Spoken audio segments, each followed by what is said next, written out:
Hi, today we're going to talk about attention getters. This is how you want to start your speech. As you know by now, a good introduction will capture the audience attention, while a bad introduction will turn the audience against the speaker. An attention getter is a device a speaker uses to begin and at the beginning of the speech to capture the audience interest. It makes them interested in the topic of what you're trying to say. When we talk about these five, we want to talk about the appropriateness, the purpose of the speech, the topic, the occasion.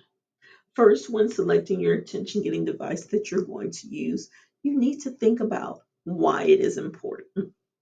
And remember, is it the appropriateness or the relevance to the audience, the purpose of the speech, the topic or occasion?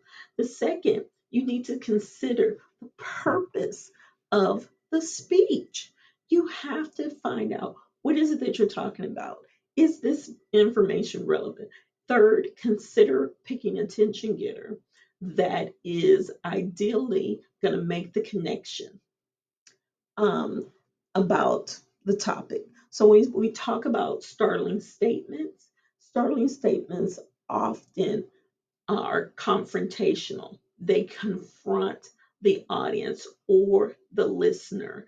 It confronts them out of their normalcy. So they came here to listen to a speech, but you need to say something shock value that's going to get them to pay attention. Although starting statements can be fun, it's important that you use ethics.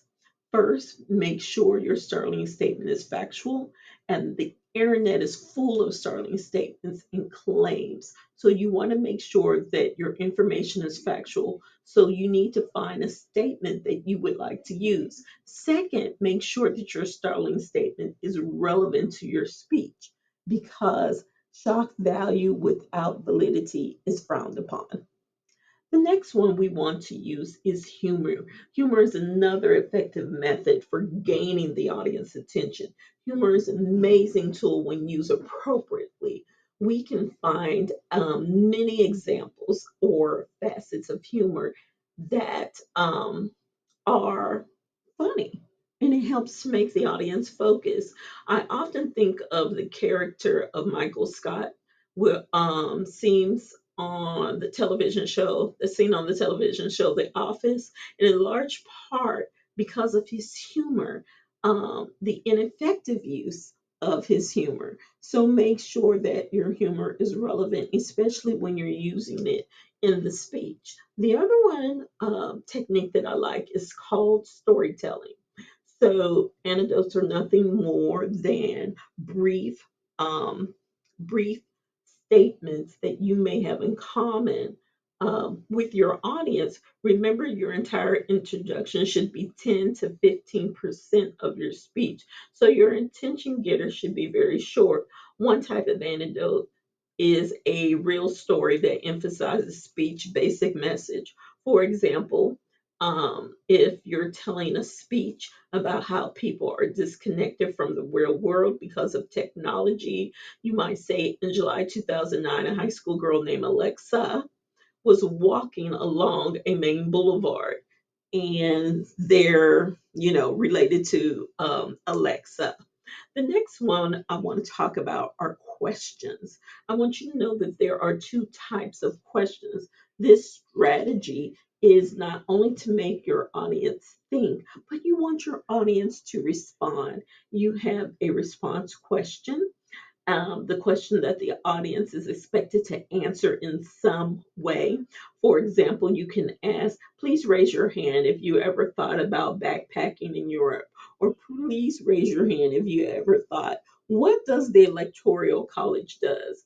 Another can be a rhetorical question, and of course, a rhetorical question is a question that does not need to be answered, but you want your audience to think. So we have statistics. Statistics are nothing more than facts. Facts that can be proven in the world of the internet. People can look it up in 2.5 seconds. So make sure that your information is factual and relevant. Then we have historical reference. And remember, when you're giving historical reference, that historical reference, they need to capture the listener's attention by referring to events. Obviously, this strategy is closely related to statistics, but you want to find historical facts that are relevant to the topic that you're speaking on and what's happening in the world today. I hope these 5 attention getters will help you. Remember, you are not starting your speech with "Hello, my name is," but you're starting your speech telling me one of using, not telling, I'm sorry, using one of the 5 attention getters. I hope this information helps. I look forward to the beginning of your speech. Have a great day, guys.